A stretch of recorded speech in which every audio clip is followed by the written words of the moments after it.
Welcome to Reinventing Yourself in Changing Times, the Summit series on finding clarity, direction, and the next steps in your life journey. I'm your host today, Abigail Gonzalez. The host of the Summit, Mitta, is going to be one of the speakers today to talk a little on reinventing, visualization, and to close the Reinvention Summit. Welcome, Mitta. Hi, I'm really glad to be interviewed today. And Abby, thank you for hosting my interview today. Oh, it's my pleasure. Well, Mitta is a Kiwi from New Zealand who came to the USA many years ago.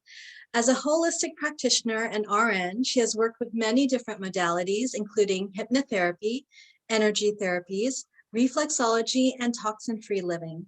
She loves to help mostly women go from stressed to purposed, helping them find their clarity and direction on the way. She is also a wellness entrepreneur and host of the Reinventing Yourself in Changing Times Summit. Mitta is a meditator who can often be found in India. She loves to sing and lives in Los Angeles with her longtime partner, jazz pianist, Mike Saul.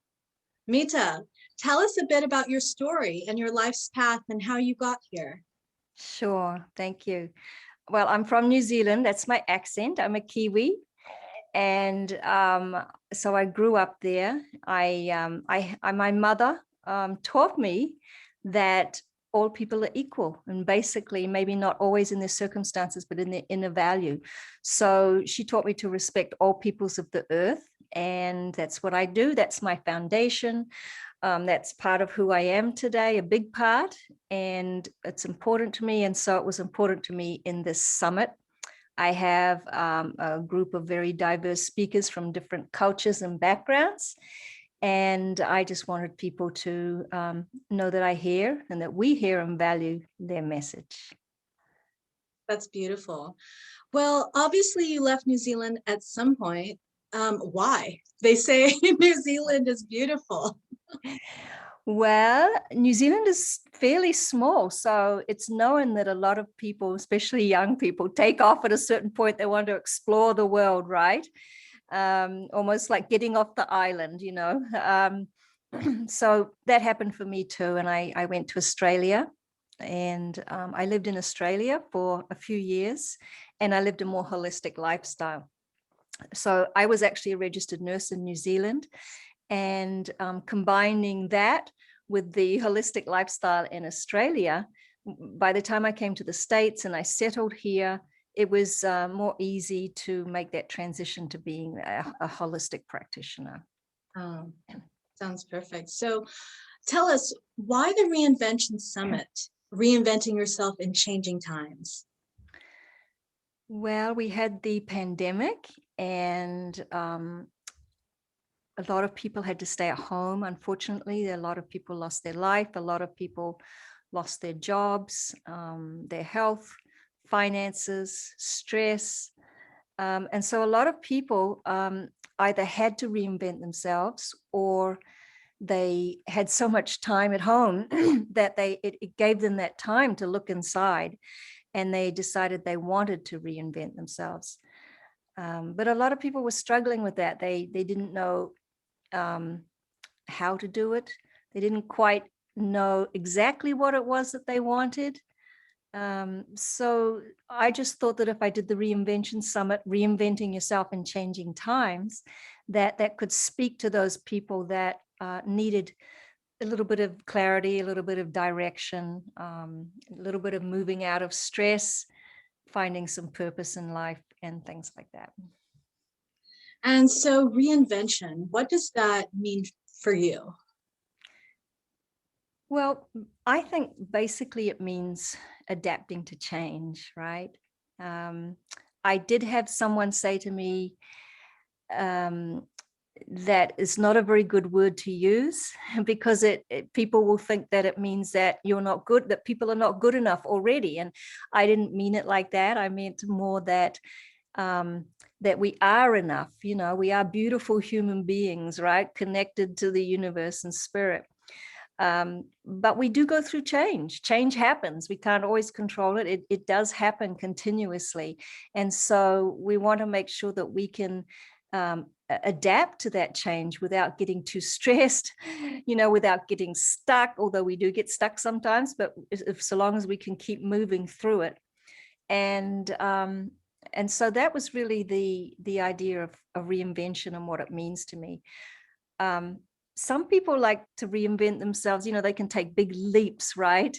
And change their whole life. But a lot of us, and particularly that's been my background too, feel better when we take just small steps, like baby steps. And I've been a baby stepper for a long time, so I relate to that as well. And so long as you're taking a step every day towards growing towards your dream, towards what it is you want to do, to whatever you feel you're meant to be doing, so long as you're taking those steps every day and consistently doing that, I think that's really important. So reinvention can be a huge change, a big leap, or it can just be being brave and taking those steps every day, those small steps. Oh, that's such a great point. Thanks for giving that to us and reminding us of that, that Yes. all it's just the little steps can create a huge change. Yeah, we forget Love about that. it sometimes, right? We do forget sometimes. We think, oh, we have to make these big changes, but just remember it, and also to enjoy the journey, right? To take these small steps and keep enjoying the journey on the way, because it's not always about the destination, right? Love that. Well, tell us about your work today. Well, I do some one-on-one sessions online. I was seeing, of course, people in person, but it shifted to online in 2020. And I help people mostly women, go from stress to purpose. And I use a lot of guided imagery in my sessions, exercises that people can do at home, so that they can take these little steps or the big leaps, however they like to do it. So I do guided imagery, visualization. I do some energy work, some reflexology, toxin-free living. Sometimes I combine it all in a little packet, so long as I have these different tools that I can help people with. I like to have different kinds of tools because not everybody's the same. Some people, respond better to one thing than another thing. So I've really enjoyed having these different modalities that I can draw from. Well, that's good to hear what you're doing today. Now, how do you see your work in the future? Well, like I mentioned, I have drifted. Well, not really drifted. I wouldn't use that word as much, but I have morphed into doing a lot of online work. So I'm doing some group programs now, some one-on-ones. And I'm going to develop those more, but I don't want to completely lose the in-person touch, right? And I know you're a healer, a holistic practitioner as well, so I know that you understand that as well, that human interaction, that one-on in-person interaction, right? So I don't want to lose that completely and just be at my computer every day, all day. So I really want to make sure that I do still get out and I see people one-on-one as the pandemic finishes and we open up more. I really like that human interaction. And I also love to collaborate with other professionals too. So there'll be a lot more of that as well. Wonderful. Well, what kind of practical or mindset steps do you suggest for someone ready to take the next step in their journey? Well, I use visualization a lot in guided imagery, and I use it a lot with my clients. Olympians visualize their perfect routine or their perfect shot. Sports teams use it, speakers use it. Healing, it's used in healing. I mean, it's used in so many different kinds of places, and it's basically just seeing in your mind's eye, and almost like using your imagination. So it's a really wonderful tool that you can use every day, and it can be so simple. You can sit quietly for 20 minutes and just visualize what it is you want in your life, what it is you feel like you want to be doing or that you want to have, and just sit and imagine that, and imagine that you're there. It's have it in the present tense. Close your eyes and sit quietly.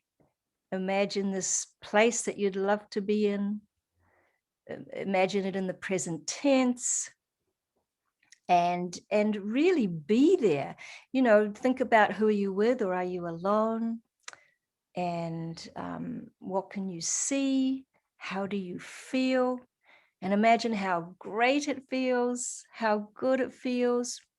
And then imagine bringing love into that whole space, surrounding it with love, gratitude, being grateful for this beautiful place that you're in.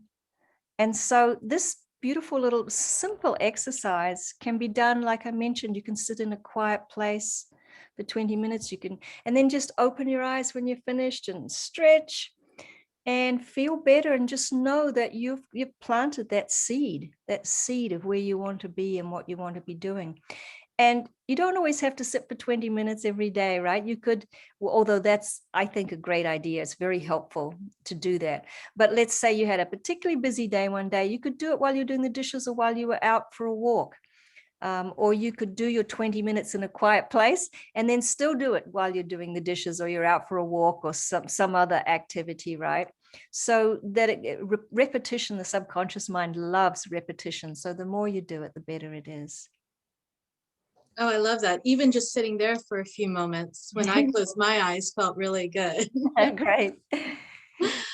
Okay, so I know you also do reflexology and energy work.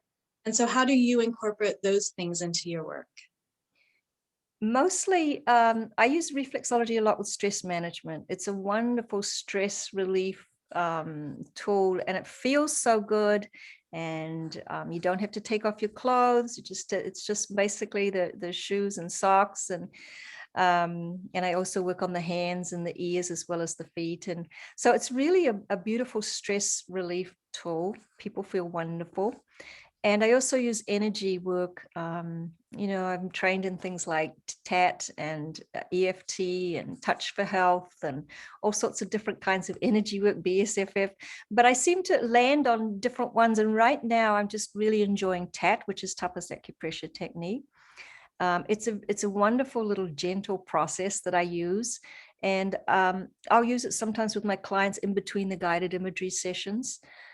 So that they have another perspective of what they're going through, right? So that's something that I'll use. And I just really, like I mentioned before, I like having these different things to pull on so that I can really get in and help my clients with wherever they're at. Great. Well, Mitta, I heard that you have a free gift for us. Will you please tell us about it? Yes, I will.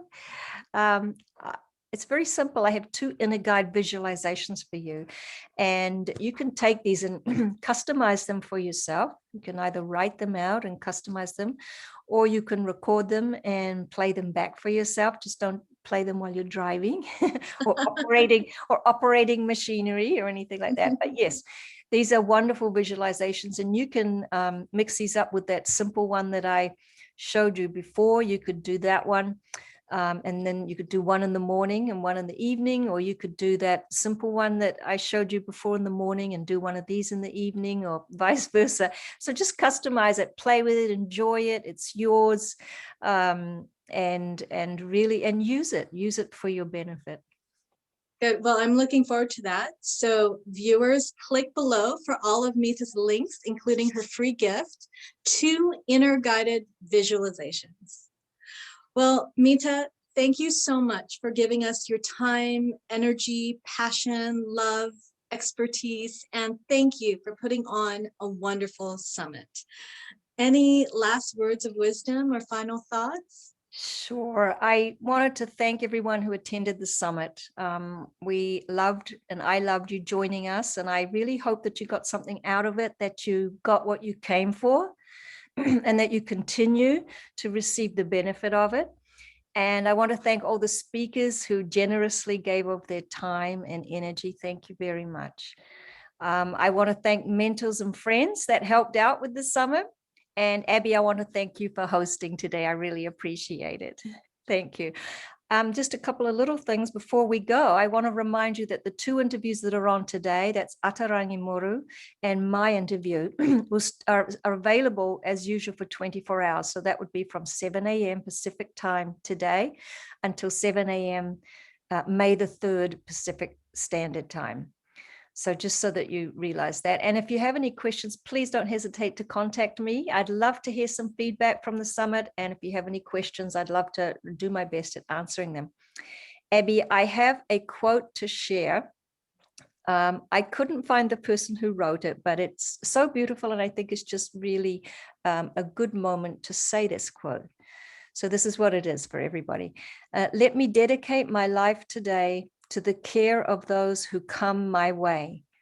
Let me touch each one with healing hand and the gentle art for which I stand.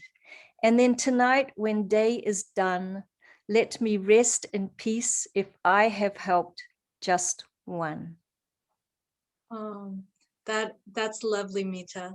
Yeah, I thought that was very beautiful. And I thought it was just right for this moment in the summit. And I really do feel that.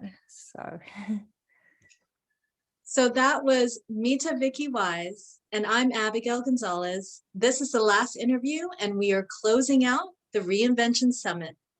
Bye, everybody. Thank you so much. Enjoy. We're signing out.